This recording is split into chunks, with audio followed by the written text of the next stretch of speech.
दुख और सुख कभी जाता नहीं है, गारंटी नहीं जाता।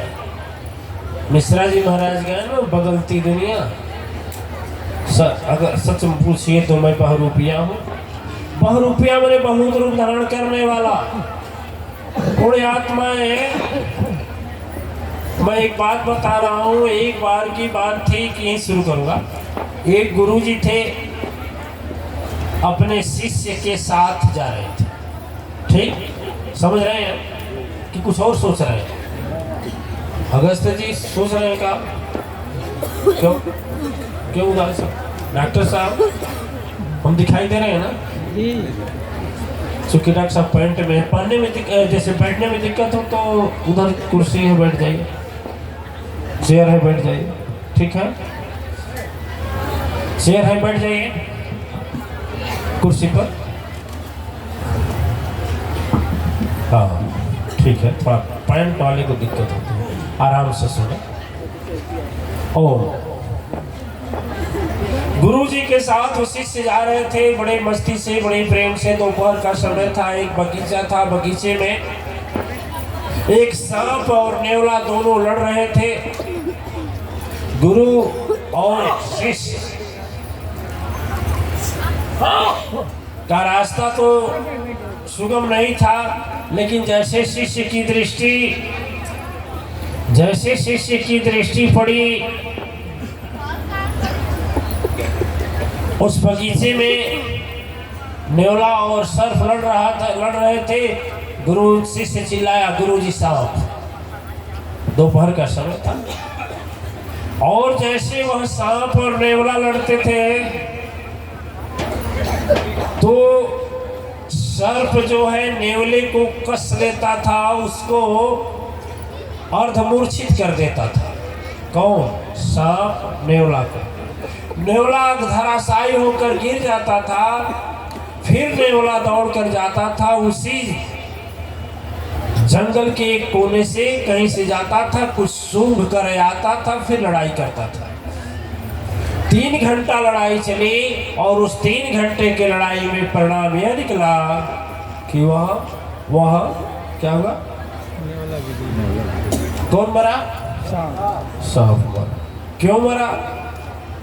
यही गुरुजी समझाए कि देखो नेवला आज जीत गया, इसलिए जीता कि जब हार जाता था दौड़ कर जाता था और जड़ी सूंघ कर आता था, और जैसे सूंघ कर आता था वैसे लड़ाई करता था, उसके अंदर शक्ति ज्यों की त्यों हो जाती थी। और जिसका परिणाम था अंत में नेवला जीत गया और सांप हार गया। गुरुजी ने समझाया किसी तरह से जीवन है, जीवन में दुख आते हैं तो आदमी, विपत्ति आती है तो आदमी टूट जाता है, थोड़ा परेशान हो जाता है, लेकिन वो जड़ी जो सूंघने वाली बात है वह सदगुरु का मंत्र है। लेकिन उन लोगों के लिए क्या समझाएंगे जो आज तक कभी सदगुरु न पाए न सदगुरु, उनके लिए क्या यात्रा में है, जाना है, मालूम है, लेकिन टिकट अब तक नहीं बना, टिकट अब तक रिजर्वेशन नहीं हुआ। एसी में आनंद मिलता है ट्रेन में चलने में कि चालू में? चालू में देखते हैं ना, लाते ऊपर धक्का मुक्की होता है, देखे हैं कभी पैसेंजर को? दिव्य आत्माएं जाना सबको है, लेकिन जो सदगुरु बना लिया उसके पास हो गया टिकट, वह निश्चिंतता से एसी में बैठेगा और आराम से चला जाएगा। लेकिन जिसके पास सदगुरु नहीं है, पूरे महाभारत का निचोड़ देंगे तो आपको यही होगा, पूरे महाभारत का निचोड़ यह होगा कि देखिए भगवान श्री कृष्ण जगत गुरु के रूप में पांडवों के साथ थे, पांडवों के साथ थे, लेकिन वह प्रभु केवल पांडवों के साथ थे, कौरवों के साथ सेनाएं कौरवों के पास जाते थी, भाई पांडवों से जाते थे, सत्ता पांडवों से जाते था। यहाँ तक कि गुरु द्रोणाचार्य जैसे, भीष्म पितामह जैसे दिव्य शक्तियां पास थे, आप बता सकते हैं? भगवान कृष्ण के रहने का परिणाम केवल यही हुआ